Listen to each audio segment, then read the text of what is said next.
Donc, je m'appelle Beloual Massaoud, j'ai 49 ans et je suis ingénieur système Microsoft.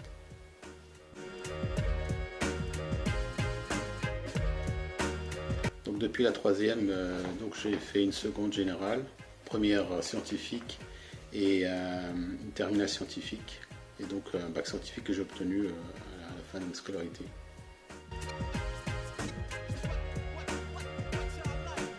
Donc depuis mon DUT, j'ai commencé en tant que vendeur. Donc j'ai commencé dans la vente, pas directement dans ma branche au niveau DUT informatique. Je n'avais pas trouvé directement. Ensuite, j'ai continué en tant que technicien dans tout ce qui était dépannage, imprimante, photocopieur, et en même temps au niveau informatique. Et au fur et à mesure, ça m'a permis de pouvoir travailler là dans l'informatique indirectement en tant que technicien. Ensuite, j'ai intégré une autre société informatique, cette fois-ci qui faisait que de l'informatique. Donc là, j'ai vraiment pu commencer à faire des migrations au niveau des systèmes Microsoft, ce qui m'a vraiment plu. Alors, en tant qu'ingénieur système Microsoft, mon métier consiste à comment dirais-je, assister un client, donc chez lui, en direct ou à distance, assister le client dans le bon fonctionnement de son informatique interne. Donc, à ce que cette informatique soit toujours fonctionnelle et qu'elle soit disponible. Donc, éviter les coupures de service, donc des serveurs qui tomberaient en panne et qui pourraient en fait par ricochet empêcher les utilisateurs d'utiliser la messagerie, d'utiliser les fichiers. Donc ça, c'est mon métier.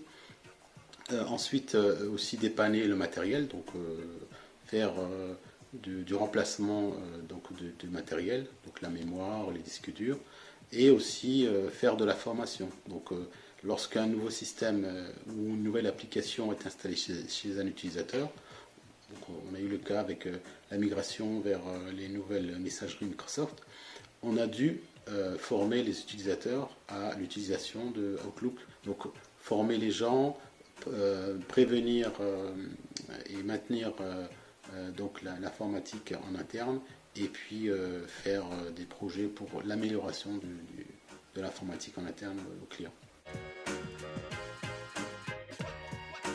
En tant qu'ingénieur système Microsoft, il faut être rigoureux. Bien sûr, il faut être passionné, parce que si on fait quelque chose qui nous déplaît, c'est quand même plus compliqué. Donc, ensuite, il faut être ouvert, puisqu'en fait, on a accès à des systèmes qu'on ne connaît pas forcément, donc on doit travailler avec d'autres personnes.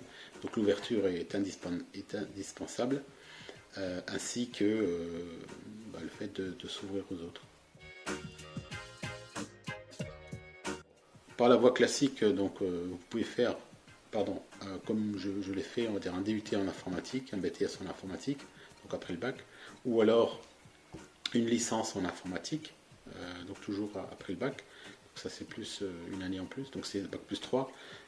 Donc tous ces métiers-là mènent à l'informatique. Vous pouvez aussi opter pour une école d'ingénieur, ça c'est possible aussi, parce que c'est plus long. C'est 5 années après le bac ou 4 années après le bac. Mais tous ces diplômes-là peuvent mener directement à l'informatique. Mais il n'empêche que vous pouvez faire, comme moi je l'ai fait, pratiquer une formation diplômante directement via un organisme. Alors, tout simplement s'intéresser et aimer ce qu'on fait. Donc si jamais le métier, quel qu'il soit, même astronaute, il faut juste pouvoir se donner les moyens. Donc déjà à l'école, suivre rigoureusement le programme.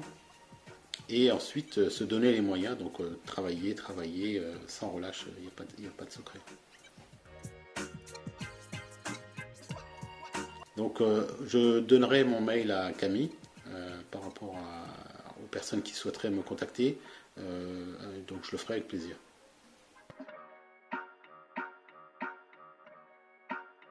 Ne rien lâcher et puis vivre de ses vivre de ses rêves, on va dire. C'est un rêve tant qu'on ne l'a pas accompli, mais on va dire, si quelque chose nous plaît, il faut juste se donner les moyens et ça deviendra une réalité.